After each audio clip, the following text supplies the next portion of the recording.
Bruno Marshall, Bruno Marshall, équitation éthologique à Montpellier, logique, tout ce que vous voulez. Et là, je viens travailler le poney dit agressif de Sophie dans le superbe centre de la cavale. Voilà, donc c'est la quatrième étape. Et là, j'apprends au poney agressif qui est au fond, le Pi, qui, a- qui embête cette pauvre ponette qui est très douce.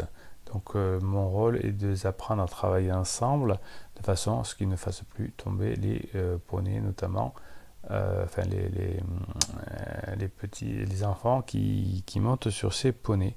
Voilà, donc l'idée c'est de leur faire plein de choses ensemble, en liberté, de façon à ce qu'ils puissent collaborer et qu'ensuite Sophie puisse utiliser tous ces poneys en même temps pendant son cours. Voilà, je rappelle que si vous avez vu les vidéos précédentes, que Sophie est quelqu'un de très compétent dans son métier, que le centre qu'elle dirige est vraiment très beau. Alors vous voyez ou vous voyez pas, mais il y a beaucoup de vent ce jour-là, ce qui a pour but d'exciter les poneys, et c'est très bien comme ça. Voilà, donc l'idée, quand vous avez des chevaux qui ne s'entendent pas ou qui ont du mal parce que un ou l'autre va être agressif, c'est de travailler en liberté, ensemble, en contrôlant la situation. Vous voyez que j'ai installé près de la porte de sortie un endroit où les poneys se séparent, hein, vous avez vu dans les vidéos précédentes comment je l'installe. Et là, je rends les poneys donc à cela à Sophie, qui va s'entraîner à les faire travailler ensemble et à les séparer et la regarder. Hop, voilà. Donc vous voyez qu'on a installé en un coup ou deux cette séparation de façon à avoir de la sécurité et que Sophie puisse plus tard aussi avec les poneys qui seraient avec des enfants dessus pouvoir avoir cette sécurité. Regardez, hop, hop, hop. Et voilà, donc on fait tourner les poneys et on va pouvoir aussi les séparer quand Sophie veut. Vous voyez que là, les poneys ne se séparent pas et que là, tac, voilà. Ouais, alors ça paraît, ça paraît magique. Si on me dit ce que vous faites, c'est magique. Ça y est, Bruno, t'envoie pas des fleurs. Mais vous voyez que quand on sait faire et quand on y arrive, quand on le fait dans le calme comme le fait Sophie, hop, on a deux poneys qui ne se tapent plus, qui ne se chargent plus et qui vont un peu faire bande à part. Donc l'idée sera ensuite, bien évidemment, de les mettre ensemble dans la carrière pendant un temps, un certain temps, un temps certain, de façon qu'ils s'habituent à être ensemble. Voilà, et là je vais prendre en longe la petite ponette et aller la mener près du récalcitrant. Mais vous voyez que maintenant, comme j'avais instauré le leadership lors de les premières minutes de séance, eh bien, comme je suis là, vous voyez, le poney agressif, entre guillemets, marche devant.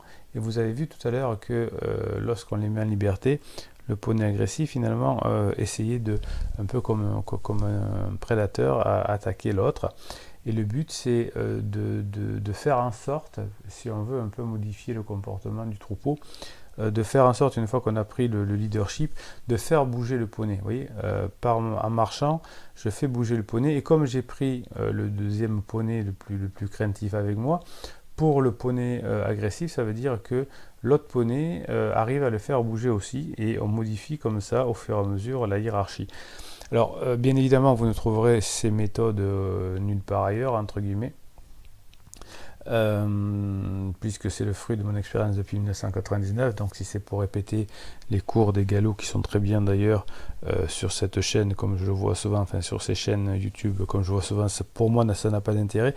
Et en tout cas, plein de personnes le font beaucoup mieux que moi. Donc j'essaye de vous présenter sur cette chaîne des choses novatrices, hein, dont vous pourrez vous servir, vous inspirer. Si vous le souhaitez, vous voyez, Sophie a joué au prédateur, entre guillemets. Et je vais l'aider en prenant en longe également le poney récalcitrant. Et hop, Voilà, on le fait marcher tranquillement derrière, de façon à ce qu'il n'y ait plus, qu'on puisse gérer ces notions de conflit.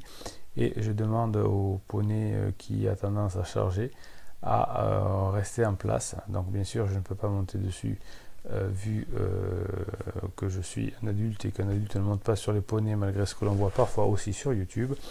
Eh bien, je continue le travail que j'avais fait au longue reine tout à l'heure et hop, je le fais trotter, mais il ne faut pas qu'il aille dans les fesses de la poinette devant. Vous voyez, il n'est pas très rassuré parce qu'elle s'est fait agresser plusieurs fois. Et donc notre but sera petit à petit de lui montrer qu'elle peut avoir confiance en l'homme et aussi au poney. Voilà, c'était la quatrième partie du coaching du poney agressif de Sophie. Mettez-moi un pouce en l'air si vous voulez valoriser cette vidéo pour que YouTube la propose à d'autres personnes. Abonnez-vous à cette chaîne, posez des questions en commentaire, j'y réponds. Et puis si vous voulez bénéficier d'un coaching, vous avez le lien en descriptif de cette vidéo. Voilà, je vous dis à très bientôt.